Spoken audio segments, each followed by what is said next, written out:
G Parameshwar ಅವರಿಗೆ ಒಂದು shocking ಸುದ್ದಿ ಕಾದಿತ್ತು. ಯಾಕಂತ ಹೇಳಿದ್ರೆ ಡಾಕ್ಟರ್ ಜಿ ಪರಮೇಶ್ವರ್ ಅವರ ಶಿಕ್ಷಣ ಸಂಸ್ಥೆಯ ಮೇಲೆ ಇಡೀ ಅಧಿಕಾರಿಗಳು ದಾಳಿ ನಡೆಸಿದ್ರು. ಸತತವಾಗಿ 27 ಗಂಟೆಗಳ ಕಾಲ ನಡೆದಂತಹ ದಾಳಿ ಇದು. ಹೆಚ್ಚು ಕಮ್ಮಿ ಅಂತ ಹೇಳಿದ್ರೆ ಒಂದು ದಿನ ಅಂತಾನೆ ಹೇಳಬಹುದು. ಕೊನೆಗೂ ಕೂಡ ಆ ದಾಳಿ ಇವತ್ತು ಮುಕ್ತಾಯ ಆಗಿರುವಂತದ್ದು. 16 ಕಡೆ ಇಡೀ ಅಧಿಕಾರಿಗಳು ದಾಳಿ ನಡೆಸಿದ್ರು. ಅದರಲ್ಲಿ ಡಾಕ್ಟರ್ ಜಿ ಪರಮೇಶ್ವರ್ ಅವರ ಎಲ್ಲಾ ಶಿಕ್ಷಣ ಸಂಸ್ಥೆಯ ಮೇಲೂ ಕೂಡ ಅಧಿಕಾರಿಗಳು ದಾಳಿ ನಡೆಸಿದ್ದು. ಇವತ್ತು ಆ ಇಡೀ ಅಧಿಕಾರಿಗಳ ದಾಳಿ ಮುಕ್ತಾಯವಾಗಿರುವಂತದ್ದು. ಅದರಲ್ಲೂ ಕೂಡ ಕಾಲೇಜಿನ ಹಿಂಬದಿಯ ಗೇಟ್ನಿಂದ ಎಲ್ಲ ಇಡೀ ಅಧಿಕಾರಿಗಳು ವಾಪಸ್ ಹೋಗಿದ್ದಾರೆ, ಅಂದ್ರೆ ರಿಟರ್ನ್ ಆಗಿದ್ದಾರೆ ಅನ್ನುವಂಥದ್ದು ಗೊತ್ತಾಗಿದೆ.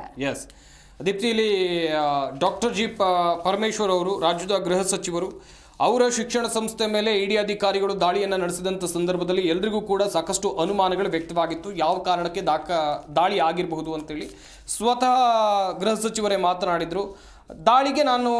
ದಾಳಿ ಆಗಿದೆ ಅಥವಾ ಅಲ್ಲಿ ಮಾಹಿತಿಯನ್ನು ಕೇಳುವಂಥ ಕೆಲಸವನ್ನು ಇಡಿ ಅಧಿಕಾರಿಗಳು ಏನು ಮಾಡಿದ್ದಾರೆ, ಆ ಮಾಹಿತಿಯನ್ನು ಒದಗಿಸುವಂಥ ಕೆಲಸ ನಾನು ಮಾಡ್ತೀನಿ ಎನ್ನುವುದಾಗಿ ಹೇಳಿದ್ದಾರೆ.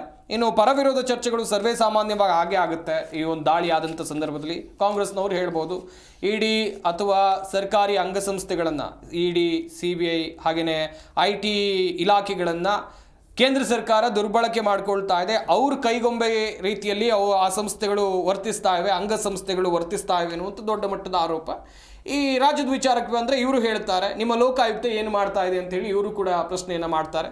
ಹಾಗೆಯೇ ಇವತ್ತಾಗಿದ್ದು ರಾಜಕೀಯ ಅದೇ. ಒಂದು ಕಡೆಯಲ್ಲಿ DCM DK ಶಿವಕುಮಾರ್ ಅವರು ಕೂಡ ಹೇಳಿದ್ರು, ಇದಕ್ಕೆ ಬೇರೆ ಪ್ರಕರಣದ ಲಿಂಕ್ ಸಿಕ್ಕಾಗ, ನಟಿ ರನ್ಯಾ ರಾವ್ ಗೋಲ್ಡ್ ಸ್ಮಗ್ಲಿಂಗ್ ಪ್ರಕರಣದ ಲಿಂಕ್ ಸಿಕ್ಕಂಥ ಸಂದರ್ಭದಲ್ಲೂ ಕೂಡ ಹೌದು, ಗೃಹ ಸಚಿವರ ಮಾಲೀಕತ್ವದ ಕಾಲೇಜ್ನ ಖಾತೆಯಿಂದ ರನ್ಯಾ ರಾವ್ ಖಾತೆಗೆ ಹಣ ಹೋಗಿದ್ದು ಹೌದು.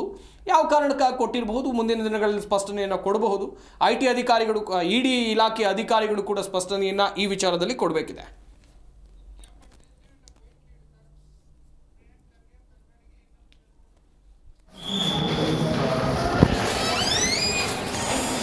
ಕ್ಯಾಮ್ರಾ